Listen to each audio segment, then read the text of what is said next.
Hi, I'm Roger Monder, and welcome to Breaking Ground. We have another great show lined up for you today. We will begin by heading out to central Newfoundland and having a close look at a part of the fur farming business that is seldom seen. We will visit Margot White at the Central Feed Kitchen. It is here that tests are routinely performed to analyze the makeup of the feed that is given to the animals in the fur farming business here in this province. She also gives out timely advice as to what recipes are suitable for the variety of growth stages for both fox and mink. We all have to be vigilant regarding the food we eat.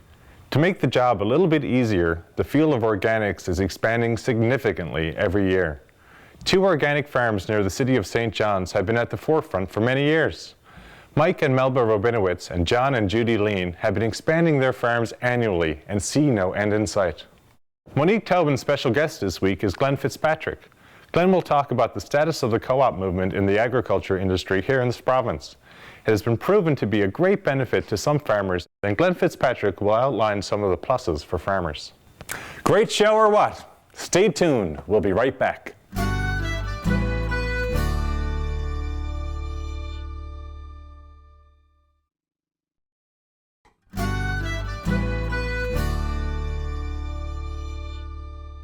What is a Central Feed Kitchen? Well, here with the answer is consultant and nutritionist Margot White. Mink farming in Newfoundland and Labrador has expanded dramatically in the past few years.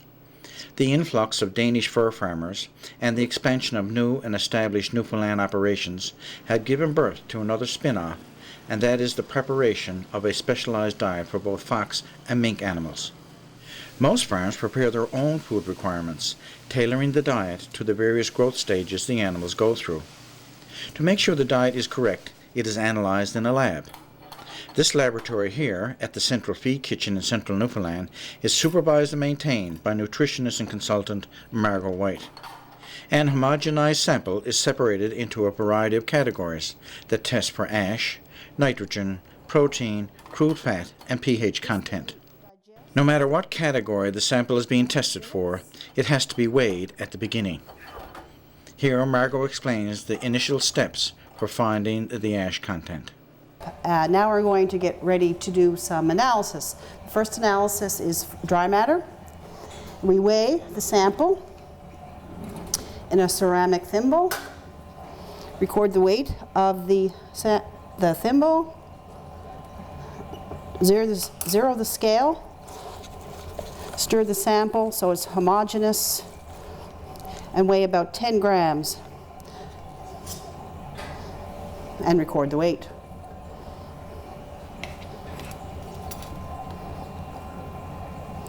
This sample will then go in the oven at 100 degrees for 24 hours. The sample's weighed, put back in the oven for 6 hours, and when it comes out it should be the same weight. If it is the same weight, then we'll proceed on with the ash analysis. The ash, the sample is burnt at 500 degrees Celsius for 6 hours, and it measures the inorganic material or the bone content.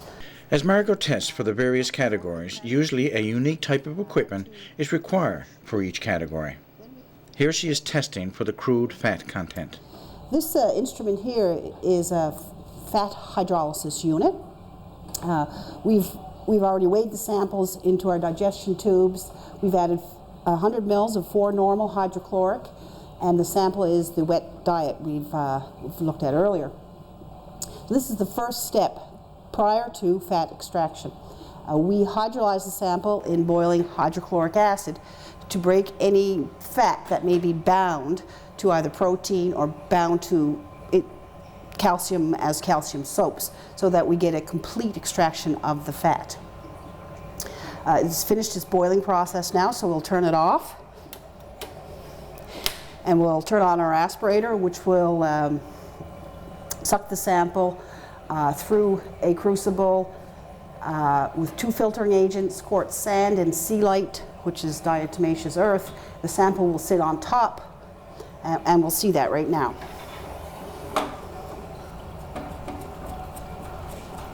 Oops, wrong way.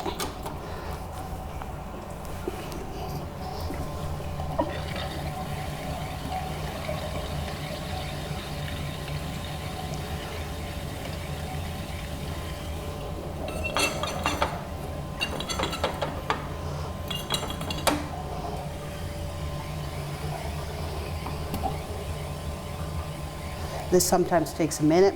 And then we'll rinse the tubes to ensure that all the fat, you can see the fat sitting on top, has been filtered over into the crucible, the thimble, that will then be extracted with petroleum ether. Next door, at the next piece of equipment, we can see the extraction. To an outsider, it may seem very complicated, but as the sample is put through this extraction unit, it all boils down to a simple result, and that is the removal of the oil from the sample. This is a petroleum ether extraction. It has 3 stages. It has an extraction stage where the petroleum ether is boiled on these heater plates. The boiling causes the petroleum ether to evaporate and be condensed on these cooling tubes. It's condensed, converted back to a liquid, and drips down. Oh, good timing. The petroleum ether drips down through the thimbles and draws with it the fat in the sample. The extraction stage is 2 hours. Then we go to a drying stage, which we just completed. That is a 10-minute drying.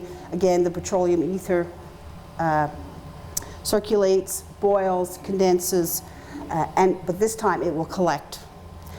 And what will be left in the bottom of each of these beakers is the fat that we've extracted from a weighed amount of sample. And so it goes. Each category is tested by chemical mixtures, boiling concoctions, and dye procedures. And what happens then? And all this information will now go into the computer on a spreadsheet so that we can determine the nitrogen or protein content, the fat content, the ash content, the dry matter content, and the carbohydrate content of the diet. Just goes to show how important this part of the industry is. Now we're going to take a short break. We'll be right back.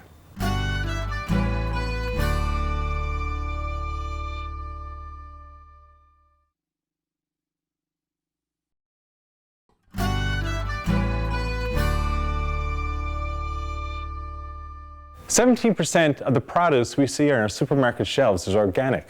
It is part of the agriculture market that is constantly expanding. And here's why. If your food comes all the way from California, all the way from Florida, and so on, I don't know what happens to it, but I know that you absolutely have to wash it before you eat it, because to send it that way, that distance, they have developed all these special ways of treating it. And so it comes with special treatments, and oftentimes it's been grown with a lot of treatments behind it.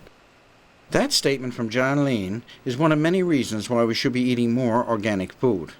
The foundation for growing healthy organic products is obviously good soil. But going organic has its problems and its pluses. Mike Rabinowitz explains. I think the one principle that I had always is the one I mentioned before. I want to leave behind something better, and I'd rather build the soil than destroy it. Now, I think you can do both using more traditional methods. The biggest drawback of doing organic things in Newfoundland is you have a tremendous weed problem, and any way you can reduce the weed problem is a huge thing. So that's where traditional farmers have some advantage over us. They might go in and spray Roundup 2 months before they put in a crop and essentially wipe out the weeds. We try to do the same thing by burning the weeds before we plant seeds, but it's not as effective. In corn lately, there's a material that's available that has made corn a pretty good crop all throughout Newfoundland. It's a plastic material. You put in your seed and you cover it with the plastic, and the plastic is such that the corn punctures it and comes right up. That material, when it breaks down, leaves a residue, and we're not allowed to do it if we're going to meet organic standards. Those are some of the things that I think you got to be kind of stupid when you're an organic gardener to bypass, but they don't want to leave any residue in the soil, which is understandable. So, you know, it's a toss-up. We pay the price really in weeding because we don't have as effective a weed control, if we do our job right, we get much better crops because our soil gets richer and we can grow more things than they can. What I didn't think about doing, and what I believe to be organically allowable, is using foundation planting cloth.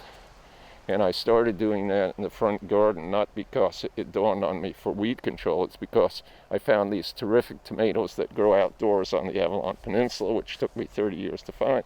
And I knew they grew, so I said, I'm going to plant them, and nobody's going to have to do anything but pick them and occasionally take care of the plants. Well, it finally dawned on me when I looked at it, what a great idea. So we've got an experiment now going using lettuce and brassicas like cabbage, cauliflower, and broccoli, where we cut little holes and stick in the plants, and so far that looks like it's working really good too. Mike's front garden is an example of good soil, good research, and good technology coming together to produce an organic problem that has significantly reduced the weeding problem. Well, this little garden in a space 50 feet by 50 feet illustrates the great virtues of being an organic gardener. This was my first garden, and the soil in here is probably as rich as anything in North America. In this little space, I think in half of it we're going to take out over 1,000 pounds of tomatoes. And this is also the space where we started using the ground cover. If you pan down and have a look at that, the tomato yield is absolutely fantastic. These tomatoes, this variety is called Lata, L-A-T-A-H. There's a seed developer in New Brunswick who found it in a catalog, and a guy in Iowa claimed he had the earliest tomato seed in the world. And the developer in New Brunswick and his farm is called Maple Farms, took them seriously. And I know 2 years ago they were the only tomatoes that went to maturity in northern New Brunswick because they had a lot of rain and an early frost. So I decided to try them last summer, and they worked so well, I wanted to figure out a way to make planting and picking really easy. So I laid down the ground cover. Notice there are no weeds in this garden. We started picking these tomatoes before any ripened in the greenhouse. So we've been picking these since August 1st. They trickled in at the beginning, but by the time we started picking in the greenhouse, they were producing probably 1 gallon a day out here. And right now they're probably close to 1.5 gallons a day, maybe a little more. And of course, the experimentation goes on. Who would ever believe that watermelon could grow in Newfoundland and Labrador? Okay, we have a second type of early watermelon here that has a great story with it called Blacktail Mountain, that some teenager just got lucky and developed in his first shot in the mountains in Idaho. And the plants are much more cold tolerant. As you can see, they're still in pretty good shape. And we have 2 or 3 of these that look like they're going to ripen outdoors for us too. So this is pretty exciting. I've only had 1 ripe watermelon before in all the years I've been gardening, so these varieties seem to do it.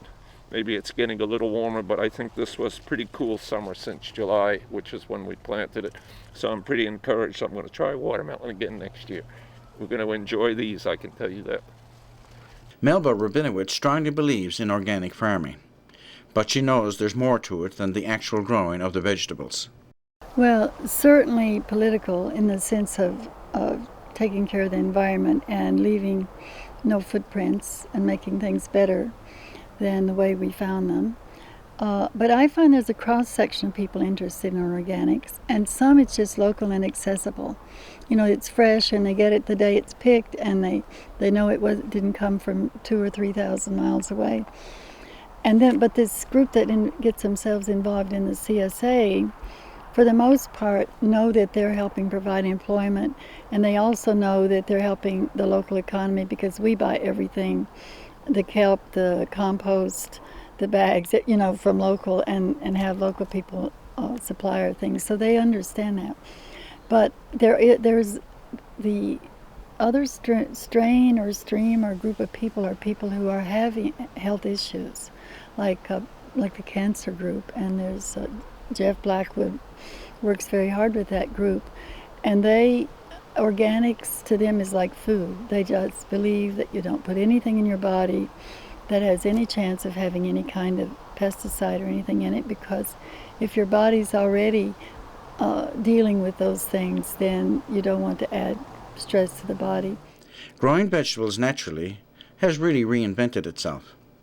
New technologies and different mindsets, along with this province's natural resources, makes organic farming an obvious future trend. It wasn't too long ago that Newfoundland and Labrador farmers were naturally organic. Perhaps it's not too much of a leap to go back to those times. It's time for a short break. We'll see you in 2.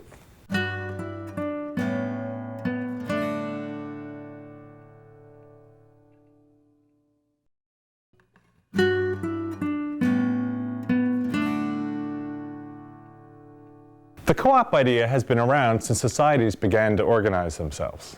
Here's Monique Tobin with Glenn Fitzgerald to talk about the cooperatives from an agricultural perspective. Glenn, can you give us a picture of the level of involvement in cooperatives across the province? So there's about a half a dozen agricultural co-ops that are operating here in the province, and they're involved primarily in the vegetable production industry and also in eggs and poultry production. And there are also a couple of large co-ops in the Maritimes that are based in the Maritimes that do business here in Newfoundland and buy up a lot of the milk that's produced in this province, and also operate within the chicken production industry. Country Ribbon, the facility just outside St. John's, is actually owned by a co-op in Nova Scotia, so they provide a lot of employment here in Newfoundland along with the co-ops that are based here. And what kinds of activities are these co-ops involved in, or do they each determine their own priorities and objectives? I mean, how does it work? Well, co-ops are formed by groups of farmers that feel that if they can form a business that they all own collectively, that their individual farms will be more economically productive, and they're usually formed by farmers who decide they want to become members, contribute the same amount of investment from each farm into the business. And we worked with the Department of Innovation and Trade and Rural Development to provide support services to help move them through the development process and actually incorporate their business. And what are some of the specific examples that you can think of where it's been a real advantage for farmers to work together in a cooperative and achieve some things collectively? Well, here in Newfoundland, for example, the Lethbridge Horticultural Co-op out around Clarenville, towards central Newfoundland, 5 farmers that are members of that co-op were able to access through government the resources to put in place $1 million to construct a vegetable storage facility. And they're now using that facility to extend the life of their vegetable production in the fall into November and past Christmas, and be able to get a better price for those vegetables because the quality is that much higher, because the storage facility creates an environmental situation where the vegetables last longer and taste better. Are there shifting forces in the industry that you think make it really important for people to work together to achieve some things collectively? Oh, absolutely. I think the nature of agriculture today is changing. Issues around food traceability and food safety are becoming more prominent. That means more costs to farmers who have to be able to take care of those issues in terms of producing their crops and their products. And the more farmers work together, the more they can kind of share those costs and reduce the individual, cost for each farmer, and hopefully create, the highest level of economic success at the farm gate. So I think as costs increase and regulations and requirements force farmers to kind of go down that road, the more they can work together as a group and share the costs, the better off they will be. And how closely does the Federation of Co-ops work with government to develop policy that will encourage more cooperative involvement, younger farmers getting involved? What's the role what kind of partnership do you have with government? Well, I work with the Provincial Co-op Federation, which represents existing cooperatives across the province, and we include agricultural co-ops as part of our membership. And we have a partnership with the Provincial Department of Innovation and Trade and Rural Development. And do you feel that cooperatives can play a vital role in the development of rural Newfoundland and Labrador and encouraging farming? Oh, absolutely. I think the focus on locally grown foods I think the amount of land that we have in production, the amount that's available to go into production, I think the vegetable industry, can do a lot more than it's doing. I think berries like the blueberry industry and so on there's great potential there for development. And I think if government is looking for ways in which to kind of revitalize rural Newfoundland and create more economic development, then I think agriculture should be a priority. And I think a strong focus on encouraging farmers to work together through cooperatives would be to great benefit to the industry. Thanks very much, Glenn. You're welcome. Well, we're nearing the end of our show, but we're not signing off until you have a sneak preview of next week's show. Next week, we're going to have a look at the berry industry in this province. First, we're off to Deadman's Bay, where the natural Newfoundland landscape lends itself well to the commercial production of cranberries. New technologies and new approaches is making a new industry here in this province. We have blueberries coming here from Chile, California, and British Columbia, but none compared to the natural fresh taste of blueberries from Conception Bay, Newfoundland. As fast as they can be shipped up to the mainland, they are snapped up, and with good reason. They're fresh and chemical-free. Strawberry U-picks have popped up all over Newfoundland in recent years. The Thornlea farm in Campbellton is a good example of what it takes to make it all work. Here we will find out the perils and pleasures that go with operating a strawberry farm in Newfoundland. Monique Tobin will speak to dairy farmer Robert Walsh. The dairy industry has explored some secondary processing, but has a long way to go in order to reach its potential. Both Monique and Robert will discuss marketing, expansion, and outside processors. I hope you enjoyed the show. I'm your host, Roger Monder, and we'll see you next week.